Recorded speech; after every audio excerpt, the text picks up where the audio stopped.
Hello everyone, welcome back to my YouTube channel. आज की video का जो टॉपिक है वो है नाउन केस।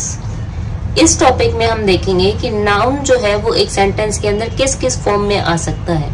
ठीक है, तो चलिए आज की वीडियो स्टार्ट करते हैं।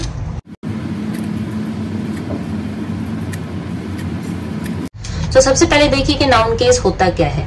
A noun case refers to the grammatical form that a noun takes based on its function in a sentence.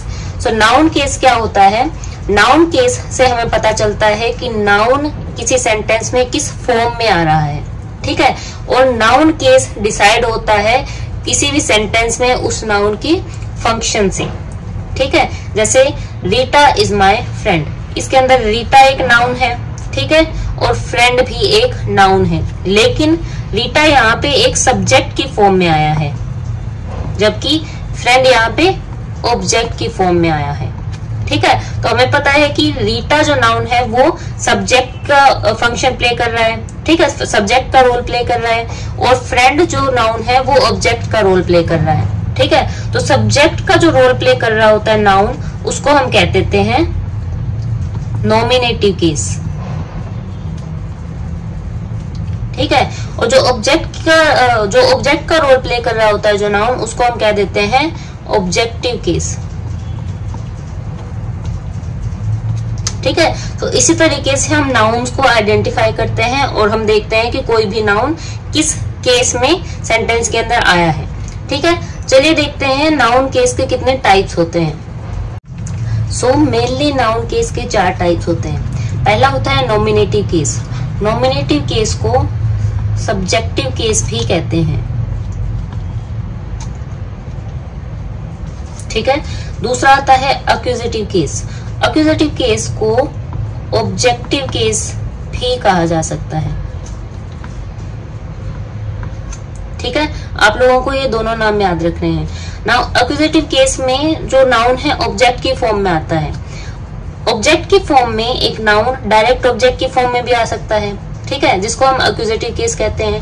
वो इनडायरेक्ट ऑब्जेक्ट की फॉर्म में भी आता है, इसको हम कहते हैं डेटिव केस। डेटिव केस को आप अलग से भी एक नाउन केस मान सकते हैं, और आप एक्यूजेटिव केस के अंदर भी इसको मान सकते हैं, क्योंकि जो नाउन है वो इसमें भी ऑब्जेक्ट की फॉर्म में ही आ रहा है। तीसरा इसमें होता है object govern by a preposition. ठीक है, ये भी हम एक्यूजेटिव केस के अंदर ही करेंगे। तीसरा जो टाइप आता है नाउन केस का वो है पोजेसिव केस। ठीक है, और चौथा आता है वोकेटिव केस। ओके, सो ये 4 मेन टाइप्स है नाउन केस के। अब हम एक एक करके इन सभी टाइप्स को डिटेल में समझ लेते हैं। ओके, सबसे पहला टाइप हमारे पास आता है नॉमिनेटिव केस। नॉमिनेटिव केस क्या होता है? When noun is performing the action और is the focus of the sentence, यानी कि सेंटेंस में नाउन या तो कोई काम कर रहा हो, या फिर उस सेंटेंस में हमें नाउन से रिलेटेड कोई बात बताई जा रही हो, कोई इन्फॉर्मेशन दी जा रही हो, तो हम कह सकते हैं कि वो नाउन उस सेंटेंस में नॉमिनेटिव केस के फॉर्म में आया है। ठीक है, तो सिंपली आपको नॉमिनेटिव केस के लिए क्या करना है, एक सेंटेंस के अंदर आपको सब्जेक्ट आइडेंटिफाई करना है। जब नाउन सब्जेक्ट की फॉर्म में सेंटेंस के अंदर आता है तो उसको हम कह सकते हैं कि नाउन नॉमिनेटिव केस की फॉर्म में आया है।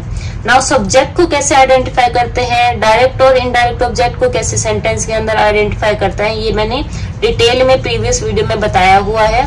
उस वीडियो का लिंक आपको इस वीडियो के डिस्क्रिप्शन बॉक्स में मिल जाएगा। ठीक है, तो इस वीडियो में मैं वो चीज आपको डिटेल में नहीं बता रही कि कैसे जो है सब्जेक्ट और ऑब्जेक्ट को आइडेंटिफाई करता है। ठीक है, सो मैं शॉर्ट फॉर्म में ही आपको बताऊंगी। ठीक है, सो एग्जाम्पल हमारे पास है द डॉग रन्स फास्ट। ठीक है, तो हमें क्या करना है, इसमें सब्जेक्ट को आइडेंटिफाई करना है। तो हम क्या करेंगे, वर्ब से पहले हु लगा देंगे। ठीक है, हु रन्स फास्ट, तो हमें हमारा सब्जेक्ट मिल जाएगा द डॉग। ठीक है, डॉग क्या है, नाउन है।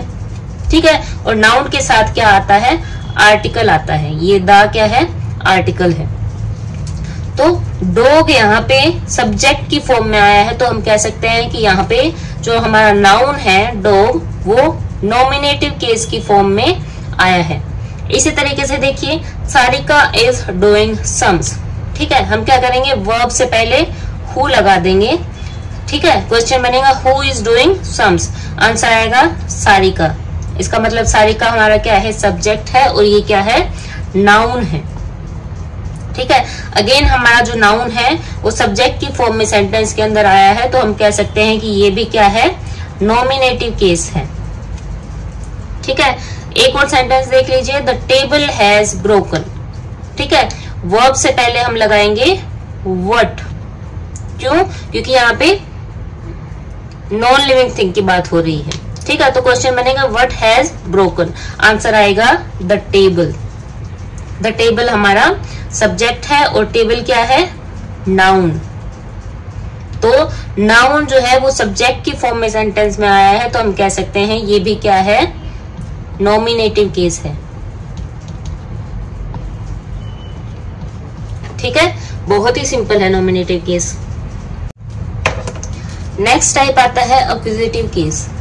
एक्यूजेटिव केस क्या होता है, when a noun is the object of the verb it is called accusative case और ऑब्जेक्टिव केस। जब भी नाउन सेंटेंस में ऑब्जेक्ट की फॉर्म में आता है तो उसको हम एक्यूजेटिव केस कहते हैं, या फिर इसको हम ऑब्जेक्टिव केस भी कह सकते हैं। ठीक है, सो एक्यूजेटिव केस को फाइंड आउट करने के लिए आपको सेंटेंस के अंदर ऑब्जेक्ट को फाइंड आउट करना है। ठीक है, और जैसा कि मैंने बताया था कि ऑब्जेक्ट को फाइंड आउट करने के लिए आपको सेंटेंस के अंदर जो वर्ब है उसके बाद में व्हाट लगाना है। ठीक है, जैसे कि सरिता रोट अ लेटर, इसमें हमें पता है कि रोट क्या है, वर्ब है, सरिता हमारा सब्जेक्ट है। ठीक है, तो हम क्या करेंगे, वर्ब के बाद में व्हाट लगा देंगे, तो क्वेश्चन बनेगा सरिता रोट व्हाट, आंसर आएगा अ लेटर। तो अ लेटर हमारा क्या हो गया, ऑब्जेक्ट हो गया। ठीक है, सो हमें पता है कि लेटर जो है वो सेंटेंस में ऑब्जेक्ट की फॉर्म में आया है, इसलिए हम कह सकते हैं कि लेटर जो नाउन है वो एक्यूजेटिव केस की फॉर्म में आया है। ठीक है, इसी तरीके से रोहित किल्ड अ स्नेक, तो किल्ड हमारा वर्ब है, रोहित सब्जेक्ट है। ठीक है, तो हम क्या करेंगे, किल्ड के बाद में व्हाट लगा देंगे, तो क्वेश्चन बनेगा रोहित किल्ड व्हाट, आंसर आएगा अ स्नेक। ये हमारा ऑब्जेक्ट है। ठीक है, इसलिए हम कह सकते हैं कि स्नेक जो नाउन है वो एक्यूजेटिव केस के फॉर्म में यहाँ पे सेंटेंस के अंदर आया है। सो व्हाट लगा के तो हम हमारे ऑब्जेक्ट को फाइंड आउट करते ही हैं, हम होम लगा के भी कई बार ऑब्जेक्ट को फाइंड आउट करते हैं, जैसे कि आई मेट योर मदर। ठीक है, मेट हमारी वर्ब है, आई हमारा सब्जेक्ट है। ठीक है, हम क्या करेंगे, मेट के बाद में होम लगाएंगे, क्यों, क्योंकि यहाँ पे पर्सन की बात हो रही है। ठीक है, किसी ह्यूमन बीइंग की बात हो रही है। सो क्वेश्चन बनेगा आई मेट हूम, तो आंसर आएगा योर मदर। ठीक है, इसमें मदर क्या है, नाउन है। ठीक है, और ये नाउन सेंटेंस में ऑब्जेक्ट की फॉर्म में आया है, तो हम कह सकते हैं कि यहाँ पे क्या है, एक्यूजेटिव केस के फॉर्म में मदर आया है। ठीक है, सो अगर आपने मेरी प्रीवियस वीडियो देखी है तो आपको पता होगा कि सेंटेंस के अंदर दो टाइप के ऑब्जेक्ट्स होते हैं, एक होता है डायरेक्ट ऑब्जेक्ट और एक होता है इनडायरेक्ट ऑब्जेक्ट। ठीक है, तो अभी तक तो हमने देखा कि जब नाउन जो है वो डायरेक्ट ऑब्जेक्ट के फॉर्म में सेंटेंस में आता है तो एक्यूजेटिव केस होता है। अब देखते हैं कि जब नाउन इनडायरेक्ट ऑब्जेक्ट की फॉर्म में आता है तब क्या होता है। ठीक है, देखिए, when a noun is used as indirect object in a sentence it is called dative case. ठीक है, जब भी कोई नाउन किसी सेंटेंस के अंदर इनडायरेक्ट ऑब्जेक्ट के फॉर्म में आता है तो हम उसको डेटिव केस कहते हैं। ठीक है, फिर वो एक्यूजेटिव केस नहीं रहता, उसको हम डेटिव केस कह देते हैं। ठीक है, क्योंकि इसमें भी जो नाउन है वो ऑब्जेक्ट की फॉर्म में आता है, इसलिए मैंने डेटिव केस आपको एक्यूजेटिव केस के साथ ही करवाया है, ताकि आपको डिफरेंस याद रहे कि जब डायरेक्ट ऑब्जेक्ट की फॉर्म में आता है तो एक्यूजेटिव केस कहते हैं, और जब इनडायरेक्ट ऑब्जेक्ट की फॉर्म में आता है तो हम उसको डेटिव केस कहते हैं। For example, Rohit gave Radha a gift, इसमें गेव हमारी वर्ब है, रोहित हमारा सब्जेक्ट है। ठीक है, रोहित गेव व्हाट, व्हाट से जब हम क्वेश्चन करेंगे तो हमारे पास आंसर आएगा अ गिफ्ट। तो अ गिफ्ट हमारा क्या है, डायरेक्ट ऑब्जेक्ट है। ठीक है, गिफ्ट डायरेक्ट ऑब्जेक्ट है, तो यहाँ पे कौन सा केस है, एक्यूजेटिव केस है। लेकिन Rohit gave a gift to him. To him से जब हम क्वेश्चन करेंगे उसका जो आंसर आएगा वो हमारा इनडायरेक्ट ऑब्जेक्ट होता है। ये भी मैंने प्रीवियस वीडियो में बताया हुआ है, उस वीडियो का लिंक आपको डिस्क्रिप्शन बॉक्स में मिल जाएगा, वो वीडियो भी आप जरूर देखिए। तो टू होम से जब हम क्वेश्चन करेंगे तो हमारे पास आंसर आएगा राधा। ठीक है, राधा भी क्या है, एक नाउन है। ठीक है, और यहाँ पे क्या किस फॉर्म में आई है, राधा किस फॉर्म में आया है, इनडायरेक्ट ऑब्जेक्ट की फॉर्म में। ठीक है, तो राधा जो कि एक नाउन है इस सेंटेंस में इनडायरेक्ट ऑब्जेक्ट की फॉर्म में आया है, तो हम कह सकते हैं कि राधा जो है वो डेटिव केस की फॉर्म में सेंटेंस में आया है। ठीक है, तो गिफ्ट में एक्यूजेटिव केस है और राधा में डेटिव केस है। ठीक है, एक और एग्जांपल देख लीजिए, the teacher gave the students few projects. ठीक है, गेव हमारी वर्ब है, द टीचर हमारा सब्जेक्ट है। ठीक है, सो पहले हम क्वेश्चन करेंगे व्हाट से या फिर होम से। So the teacher gave what, क्योंकि प्रोजेक्ट्स की बात कर रहे हैं, प्रोजेक्ट कोई ह्यूमन बीइंग तो है नहीं, है ना, तो हम व्हाट से क्वेश्चन करेंगे। The teacher gave what, answer आएगा फ्यू प्रोजेक्ट्स। तो ये हमारा डायरेक्ट ऑब्जेक्ट हो गया। ठीक है, डायरेक्ट ऑब्जेक्ट में क्या होता है, एक्यूजेटिव केस होता है ना। अब हम क्वेश्चन करेंगे टू होम से। The teacher gave few projects to him, तो आंसर हमारे पास आएगा द स्टूडेंट्स। इसका मतलब द स्टूडेंट जो है वो यहाँ पे इनडायरेक्ट ऑब्जेक्ट की फॉर्म में आया है। ठीक है, और जब नाउन इनडायरेक्ट ऑब्जेक्ट की फॉर्म में सेंटेंस में आता है तो वहां पे क्या होता है, डेटिव केस होता है। अब देखते हैं कि जो हमारा ऑब्जेक्ट होता है उससे पहले अगर प्रेपोजिशन आ जाती है तो क्या होता है। देखिए, when a noun comes after a preposition in a sentence it is called object of a preposition, या फिर हम इसको कह सकते हैं ऑब्जेक्ट governed by preposition। ठीक है, for example the book is on the table. ठीक है, इस हमारी वर्ब है, बुक, द बुक हमारा सब्जेक्ट है और टेबल क्या है, ऑब्जेक्ट है। लेकिन अगर आप देखेंगे तो टेबल से पहले क्या आया है, ऑन आया है, और ऑन क्या है, प्रेपोजिशन, है ना। तो जब ऑब्जेक्ट से जस्ट पहले कोई प्रेपोजिशन आ जाती है तो हम उसको कहते हैं ऑब्जेक्ट ऑफ अ प्रेपोजिशन या फिर object governed by a preposition. ठीक है, एक और एग्जांपल देख लीजिए, we will meet after lunch. Meet हमारी वर्ब है, विल क्या है, सब्जेक्ट है, लंच हमारा ऑब्जेक्ट है। ठीक है, और ऑब्जेक्ट से जस्ट पहले आया है आफ्टर। आफ्टर क्या है, प्रेपोजिशन है। सो हम क्या कहेंगे, object governed by a preposition या फिर ऑब्जेक्ट ऑफ अ प्रेपोजिशन। ठीक है, नेक्स्ट रहता है पोजेसिव केस। पोजेसिव केस कब होता है, possessive case in nouns shows ownership और पोजेशन। ठीक है, जब नाउन सेंटेंस में कोई ओनरशिप या फिर पोजेशन शो कर रहा होता है तो उसको हम कहते हैं पोजेसिव केस। ठीक है, typically formed by adding an apostrophe and s to the noun. ठीक है, पोजेसिव फॉर्म नाउन की कैसे फॉर्म की जाती है, नाउन के साथ अपोस्ट्रोफी का साइन और एस ऐड कर दिया जाता है। ठीक है, जैसे कि मैरीज हाउस इज ब्यूटीफुल। ठीक है, तो देखिए मैरीज हाउस, इसमें मैरी किसी पर्सन का नाम है तो ये एक नाउन है। ठीक है, हाउस भी क्या है, एक नाउन है। ठीक है, लेकिन मैरी के साथ जब अपोस्ट्रोफी और एस ऐड कर दिया तो इसका हमें पोजेशन शो हो रहा है हाउस के ऊपर। इसका मतलब क्या हुआ, मैरी का हाउस, मैरी का घर। ठीक है, सो हम कह सकते हैं कि मैरी जो नाउन है यहाँ पे पोजेसिव केस को रिप्रेजेंट कर रहा है। ठीक है, इसी तरीके से Rahul family is very humble. ठीक है, राहुल किसी पर्सन का नाम है, ये भी एक नाउन है, और फैमिली भी क्या है, एक नाउन है। ठीक है, राहुल के साथ क्या लगा है, अपोस्ट्रोफी और एस लगा हुआ है। इसका मतलब यहाँ पे राहुल का पोजेशन, उसकी ओनरशिप शो करी गई है फैमिली के ऊपर। ठीक है, तो हम कह सकते हैं कि राहुल जो नाउन है यहाँ पे पोजेसिव केस को शो कर रहा है। ठीक है, जनरली क्या होता है, इसमें दो नाउन्स एक साथ आते हैं और उनमें से जो पहला वाला नाउन होता है उसके साथ अपोस्ट्रोफी और एस लगा होता है। ठीक है, और उसका मतलब ये होता है कि जो पहला नाउन है उसका पोजेशन है या उसका ओनर है और उसकी ओनरशिप है दूसरे वाले नाउन पे।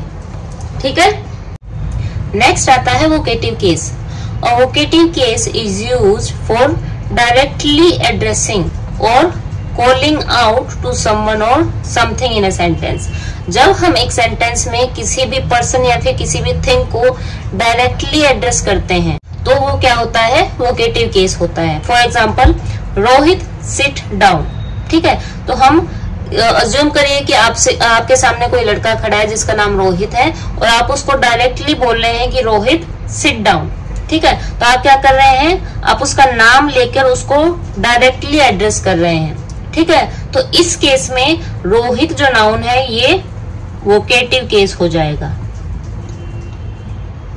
ठीक है, एक और चीज इसमें ध्यान रखने वाली है कि जब भी नाउन वोकेटिव केस की फॉर्म में आता है तो नाउन के जस्ट बाद में कॉमा आता है। ठीक है, नाउन और बाकी के सेंटेंस को कॉमा से अलग किया जाता है। ठीक है, सेपरेट किया जाता है। नेक्स्ट सेंटेंस देख लीजिए, सारिका प्लीज कम। ठीक है, सारिका क्या है, नाउन है। ठीक है, और सारिका बोल के हम अगेन किसी को डायरेक्टली एड्रेस कर रहे हैं। और एक चीज और आप नोटिस करोगे तो सारिका के जस्ट बाद में कॉमा आया है। ठीक है, तो सारिका यहाँ पे क्या है, वोकेटिव केस है। ठीक है, इसी तरीके से Mary I need to talk to you. ठीक है, आप किसी पर्सन को डायरेक्टली एड्रेस करके बोल रहे हैं कि Mary I need to talk to you. ठीक है, तो मैरी यहाँ पे क्या है, वोकेटिव केस है। ठीक है, और अगेन मैरी के जस्ट बाद में कोमा आया है। तो ये चीज आपको ध्यान रखना है कि वोकेटिव केस में जब भी नाउन आएगा उसके जस्ट बाद में कोमा आएगा, जिससे बाकी का जो सेंटेंस होगा उसको सेपरेट किया जाएगा। ठीक है, एक होता है केस इन अपोजिशन।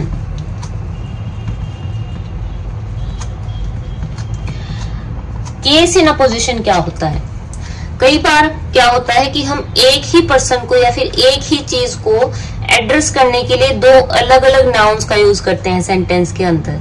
ठीक है, सो उस केस में क्या होता है, जो हमारा सेकंड नाउन होता है वो होता है केस इन अपोजिशन। एग्जांपल्स के थ्रू समझ लीजिए। सो फर्स्ट सेंटेंस देखिए, Rekha my cousin is very smart. इसमें रेखा क्या है, एक नाउन है और कजन भी एक नाउन है। लेकिन अगर आप ध्यान से पढ़ेंगे तो रेखा और कजन दोनों ही नाउन एक ही पर्सन को यहाँ पे एड्रेस कर रहे हैं। ठीक है, यहाँ पे मैं क्या बोल रही हूँ, रेखा जो कि मेरी कजन है इज वेरी स्मार्ट, बहुत स्मार्ट है। ठीक है, तो इस केस में जो दूसरा नाउन होता है